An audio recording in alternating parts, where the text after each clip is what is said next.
Good morning from Panhandle Outdoors with Winston Chester. Panhandle Outdoors, your source for fishing, hunting, and information for folks who enjoy the great outdoors. Now sit back, relax. It's Panhandle Outdoors. Good morning, folks. Welcome to Panhandle Outdoors. I'm Winston Chester. Glad you're here this morning. Got a big show lined up, but first, our weather brought to us by Haney Technical Center. We have had some weather, but right now they're still calling for a high of 82 and a low of 68. And the water temperature is staying at 75 degrees. And what's fascinating is that storm, we just got remnants of that storm that actually hit Mexico and sort of came this way. What a strong breeze and high tides, and we just had, it's amazing how big that storm was. That far away from us, and we still got, it still came this way some, but it had already been across all of Mexico, Texas, but it's fascinating, just as sort of a heads up to keep us on our toes when one comes our way. We got to take those things serious. Believe me, I've been there and we've done that, and it's an amazing part of nature these hurricanes are. Now we're looking at our river readings. The river readings are brought to us by Watson's Landing Marine and Dry Storage. Now, Apalachicola at Bluntstown is in pretty decent shape right there. It's not going to do much, but take a look at it. Choctawhatchee at Caryville. And tomorrow's report is going to be even worse than that. I think it's going to shoot up. That's just a lot of rain, and they're anticipating a lot of it. The Apalachicola is reading a 2.5, and the Choctawhatchee is reading a 3.2. But like I say, it's really going to be shooting up. Take a look at our tide chart brought to us by Kent Forest Lawn Funeral Home and Cemeteries, and we've just had some high water. We live up on the bay, and it's been high water since Saturday for everybody because of this direction of this wind. But today's October 27th. We're getting in some good tides. We have a low tide at 7 o'clock this morning and a high at 10:08. Decent tides. We do have about a 70% chance of rain, so it's going to be one of those iffy kind of days. But looking for the weekend. I know this weekend is Halloween, and some of my favorite jokes I get to do on Halloween about kids taking their mask off and all that. But Saturday morning, Halloween morning, it's going to be some really good tidal flow, and the weather looks good. So go ahead and plan for that. Also, don't forget, Sunday we set our clocks back on this Sunday morning, November 1. So be aware of all those things happening. And today's marine forecast will be southeast at 10 to 20. It's really been blowing. So let's take our break and we'll be right back. All right, welcome back. Appreciate you getting up this morning. A lot of y'all having a cup of coffee. A lot of y'all getting ready for school. A lot of y'all getting ready to go to work. But a lot of y'all are watching Panhandle Outdoors, and we do appreciate it and try our best to bring all kind of exciting and up-to-date stuff on the great outdoors here in Florida Panhandle. With that being said, we're going to show you a series of pictures, and I'm not going to show you a lot of game, but I'm going to show you when people got up Saturday morning and they were just clicking pictures all over and putting them up. And I'm going to do a series of pictures from people in their tree stands and the comments they made. And it was comments that I just can't think of it, kind of a better place to be, how beautiful it is this morning, the peace and tranquility of it. And that is so true to watch that day break out over these areas. So we're going to share just some pictures from tree stands Saturday morning. I'll have some game too, but check this first one. I'm going to tell you, this is the first one now, Mandy Miller Warren. And she got up and she had a beautiful view. Can you imagine waking up Saturday morning just seeing that out there? That's good view, Mandy. All right, this next one.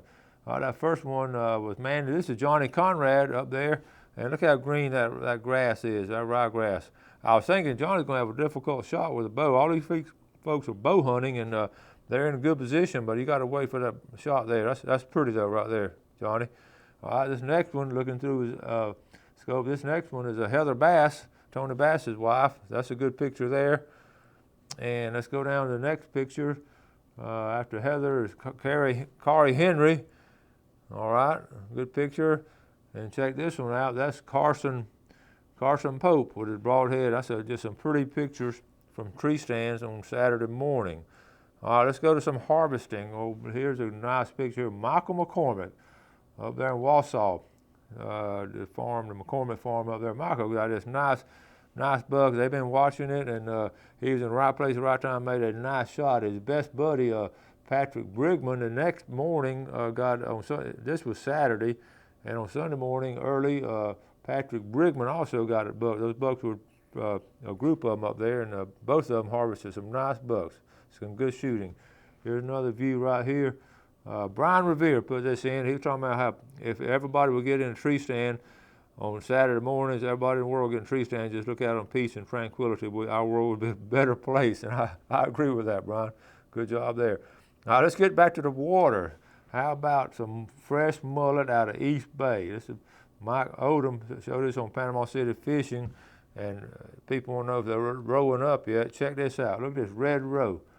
Red roe mullet. This roe this time of year, I love red roe mullet, and I love eating that roe fried up. That looks great for breakfast. My Papa Jack Mills out of Hosford would eat this for breakfast this time of year with some grits. That's a true story.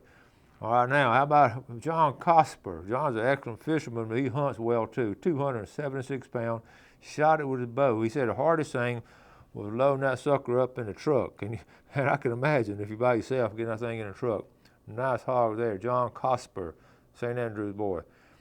Tonight, St. Andrew Bay Resource Management Association having a citizen science lecture series on scallop restoration to be at the Gulf Coast. It's going to be Gulf Coast, and it's going to be at 6 o'clock, okay?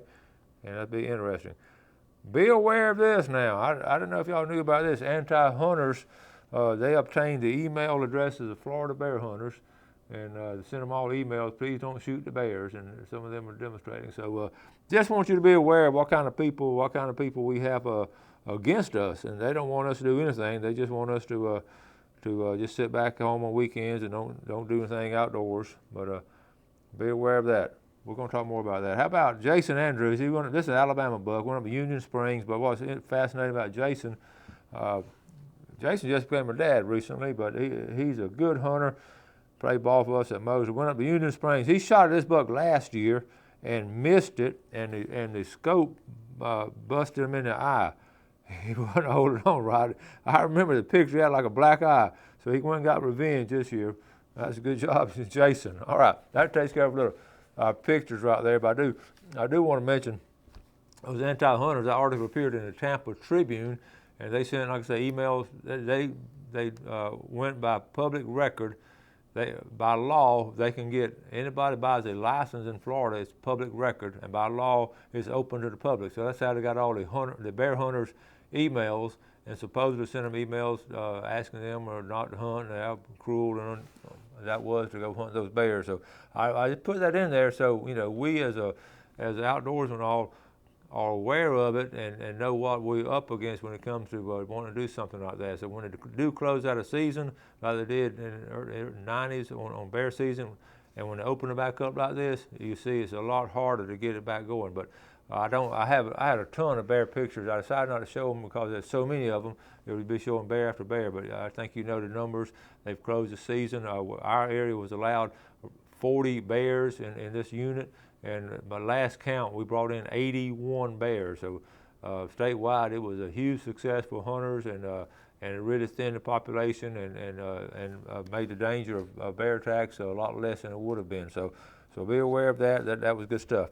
One more announcement here. This is from FWC. They're having a 10-year plan for the Box R Wildlife Management Area. Now, the Box R Wildlife Management Area is between Port St. Joe and Apalachicola. Beautiful area there. It's 11,126 acres.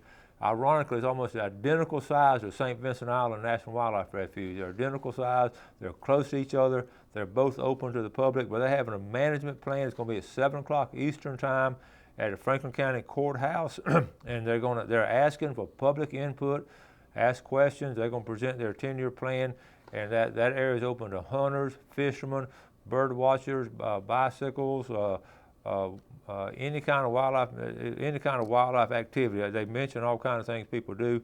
It is used to be the Box R Ranch before. It was bought with public money, and it's open to the public. It's got pine uplands. It's got marsh areas, all eagles, all kind of migrations coming through. So really a nice place. So if you're interested in a 10-year study or the 10-year plan for what FWC plans to do with the Box R Ranch, that would be an opportunity. And that's going to be on Thursday, November the 5th. Okay? Let's take a break and we'll be right back.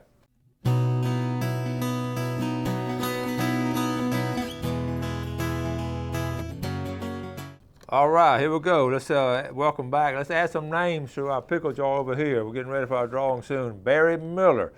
good to see Barry the other day, and he had some video we got to get. And Barry, well, we'll have to talk about the video later, but he's got some fascinating video. Saw it on his phone. William Harris, okay? Last four phone number 9902, William Harris, okay? And got some more to add tomorrow, so y'all keep coming in. We're going to be drawing pretty soon, talking more about it. Now, let's set up this little video. This is fascinating. First of all, just the interview itself. I love interviewing people who just full of energy and tell you the story, and it's easy to interview them. And on the other hand, it's hard to interview people who just answer yes or no to your question. But this lady here was just really fascinating to interview. But this is a world record gator, and it was fascinating to lead you into this story. Last August was a year ago, we were at Buckmasters in Montgomery, Alabama, and we were standing in the hallway looking at the world record, at the Alabama state record gator. It was 14 feet, 8 inches, and we were talking to the Alabama Game Commission guys and getting ready. I was taking some pictures of it. If you remember, way back to August a year ago, we showed that. But what was fascinating, while we were talking to them, they get this phone call, and they get excited, and they say, somebody last night just got one they think is bigger than this one. And I said, no way, not, because this one was huge right in front of us. So we talked about it. They had to officially measure and all. Well, sure enough, that gator taken was ended up not only being the Alabama state record they got that night, but it became bona fide, certified world record gator. And she and her husband were down at Eufaula. We went up there last weekend and had it on display there, and she was cordial enough to give us a very nice interview, and her husband was there. But watch the whole interview and see how, first time she ever gator hunted. Now, is that amazing? And gets a world record. What's the chance of that? So she, and you can see the gator and all, but watch that end when they load the gator up, you can see how big it is. And I've already presented this video to my class, and I actually got out a tape measure in front of the classroom, had a kid stand on one end, and we measured the distance of it, and they were just, you can see it on video, but I challenge you to take a tape measure out and measure out how big this gator is. So, Jeff, let's go ahead and run this video right here. All right, folks, I'm here with a world record holder for killing the biggest gator in the world, Miss Mandy Stokes. Hello. How are you today? Well, I'm excited. Listen, a great story here, but I don't have time to get into it because I want you to tell your story. But we were at the Buckmasters when they made the call. I was looking at the world record then, and they made the call that you had one bigger. So tell us now, give us some background about yourself. I'm Mandy Stokes. My husband and I live in Marengo County. I'm originally from Wilcox County, where we killed the alligator. I've only been alligator hunting just the one time, so I guess you could call it beginner's luck. But the same alligator that you're talking about was at Buckmasters. The first time I ever saw that mount is really what inspired me to ever want to go alligator hunting. That was a large gator. And, you can always hope you kill one that big or bigger, but, it was just an awesome experience. So you told John, when you saw that gator there, you said that's your inspiration. You told John you wanted to go gator hunting. I just walked, it was a situation where you could go around and around the mount, and I just walked around and around the mount, and I was so impressed by the size of his feet. Yeah. More than the length or the size of the alligator, but I just was in awe, and I told John, I said, I want to do this. And so we started applying for alligator tags. It took us a couple years to get one, and we hadn't got one since, but we're going to keep trying. This is a great story. So y'all get all prepared and all, so you knew everything to do and all. Yeah, some of the friends of ours in the local area, they hunt with dogs. They hog hunt with dogs, right. And so they had a gator take one of their dogs down. And anyway, they didn't get the dog back, of course. And the dog being taken under so quickly, they knew it was a large gator. So we had heard tell there was a large one there, but we had also heard tell that there were large ones in other areas that we had gone and scouted. Yeah. I think there are large ones there periodically all the time. Yeah. They just make their rounds. So anyway, we lucked up on this one. So y'all coming in at night, you got the lights on, you see a little red eye. I mean, you already see them, right? We did. We saw his eyes, and to be honest with you, you saw some earlier, right? We did. On the way in, we saw other gators' eyes, and his didn't look any different than the other gators we had seen coming in. So we really made a joke that, oh, this is probably just another small one. But by the time we made our way over there to him with the boat, he had submerged. So we knew there was an alligator there, but we knew nothing about his size. So John and my brother-in-law Kevin just said, let's put a hook in him. And so we did, and the story goes from there. So y'all, I mean, so you were able to get the hook in them, and the fight was on then, right? Well, it wasn't necessarily a fight like you think. Like the depiction on TV is not necessarily the case all the time. I guess I'm not going to say it's not all true. However, he just submerged each time. There was only about an hour to an hour and a half before I eventually dispatched him. I did fire at him one time and his head was under the water. That's the only time he reacted in, I guess you could say, a negative way. Yeah. When I fired the gun, we already had some lines on him and we had attached them to our boat, and he towed our boat across the slough. And there was a lot of cypress stumps in that area, so when he towed the boat, it crashed into the stump. And that was the only time it got really hairy through the night. Was it scary like? At that point, fear did take part. I agree. All right, so once you dispatch him, you got him. Okay, so y'all got to get him in a boat then, right? Well, that's what we thought. We did. We heard him taking on water after he was dead. So we got his head up out of the water, and we were able to troll out of the stumps where we were. And we pulled our boat up on some land, and all 5 of us got out of the boat and attempted to put him in the boat. And even at this point, we had not seen his body in its entirety. Oh my goodness. So we still hadn't, and we were a little naive on the size of the gator, I would say. But once we exhausted all our efforts to put him in the boat, we just tied him up to the boat as good as we could and trolled back down river to the landing. Oh my goodness. How far were y'all from the landing? About a mile to a mile and a half. Oh, that's amazing. That's amazing. And then, did you know you had a record then? You didn't have a big one. Well, we were just trying to beat our state record, which was 14.2. That would have been pleasing to us. We didn't even know there was a world record, really. So who you called about? You called a game commission when you get back? Well, we have a weigh-in station in the area because it's a regulated hunt. Okay. And so we had some friends waiting on us, and they used their Polaris Ranger to pull it out of the water. We got it back to the weigh station. And we knew before we loaded it onto the trailer that we had beat the record in length. We didn't know how much he weighed yet. Yeah. When we got him back to the weigh-in station, it took him a while, but to get him up, to attempt to get him up on the scales, but he broke some of the shackles and things that were. Man. So at that point, it was delayed a little longer. They had to bring in a backhoe to weigh him. But when the weight came in, we knew we had the state record, but it was a couple of weeks before we were confirmed with a world record. Wow. So did somebody said did y'all cut him open and anything? The taxidermist did cut him open. We delivered him to the taxidermist on Sunday. We killed him on Saturday morning early. We delivered him on Sunday. It was a couple days when he opened him up. He had approximately a 3-year-old doe inside. Holy cow! He did in her entirety. He had 2 squirrels, a duck, and parts or remains of a small cow or calf. Oh. He had some of the teeth out of one. Oh my goodness! He had been eating extremely well. Wow, they had a buffet right there. I agree. Well, then he got a record. How did you feel when he realized it was a world record? It was a couple weeks before it was confirmed. Yeah. So we were excited by all means, but the newness of the hunt was starting to kind of to wear down. I mean, which we were so bombarded with media and different things at that time. So that just opened up another whirlwind of interviews. Well, it's called the Stokes Gator now, right? That's right. We have referred to him as Cecil a little bit ever since the controversy with the lion, but that was just a joke, Okay, I'm going to congratulate you. I know our viewers are going to love this interview, and congratulations that we have a female that now holds a world record gator. That's amazing. And a lot of my friends and relatives are glad, they're just with the woman thing, Yeah. Well, and real quick, what are some other outdoor activities you enjoy? Here at our home there in Marengo County, the most abundant hunting and fishing or anything like that we do is dove and deer. We're willing to do most any of it, but that's what we do most often. Okay. Well, if you're ever down in Florida Panhandle, you give us a call when you come back on our TV show. That would be awesome. Thank you so much. No, thank you. Thank you. All right.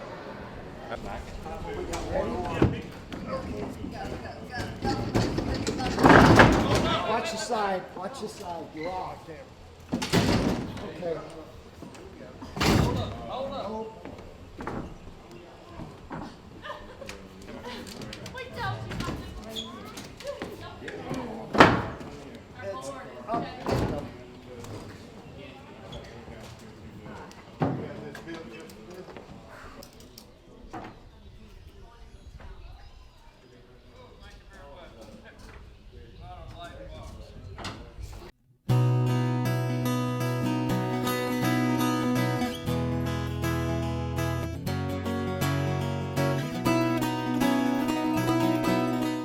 Welcome back. Hope you enjoyed that. Let me repeat. I want you to get a tape measure and stretch it out, get someone to hold the other end, and measure out 15 feet 9 inches. That's an amazing story, and it's amazing what all it had in the stomach too. And so that's a world record gator. All right.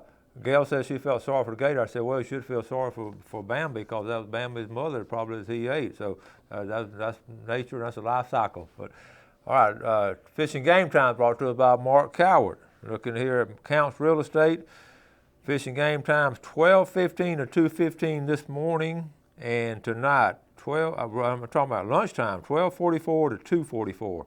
So 2-hour block this morning and 2-hour block at lunch. Don't forget Mark and Michael's event out at Legendary Marine on the Red Fishing Series. Okay, so take a chance at that. Also, the scallop restoration will be tonight also. So that's 2 big things happening outdoors. Read this email. First, before we read the email, some news coming out of Southport, my community. We had a lady, an accident, fell out of a tree stand, and she's broken her neck in the hospital. She's recovering, an outdoor lady, a family outdoors, 2 boys, and they love the outdoors. So remember that family in your prayers. And she is recovering, but she did fall out of a tree stand, from my understanding, and break her neck this past weekend. So please be careful in your tree stands. Got an email here from Bobby Davidson. He said, I moved to Panama City in February from North Alabama. I love to fish and love learning about all the saltwater fishing in the area. Your show has helped a rookie saltwater fisherman. Thanks, Bobby Davidson. Bobby, good to hear from you, and I'm glad that you're actually going to do some fishing. Glad you moved into this area here. So enjoy this great outdoors and do the best you can, and learn a lot, from Mark Coward yesterday. We just all kind of on red fishing. We've got all kind of things coming up, and have I love to hear those kind of emails. Folks moving in, enjoying the great outdoors. So we're gonna have to wrap things up. And again, don't forget now, if you got some folks out of town and want to watch that watch it on YouTube about that big world record gator, call them up and tell them to watch that. That's an amazing story. The first time they've ever been on a gator hunt. All right, we're going to wrap it up. I want you to do something good for your fellow man today, and always enjoy the great outdoors. You have a great day, and God bless. Thanks for joining us for Panhandle Outdoors with Winston Chester. Panhandle Outdoors features hunting, fishing, and other activities and information to help you enjoy the great outdoors. Join us next time for Panhandle Outdoors.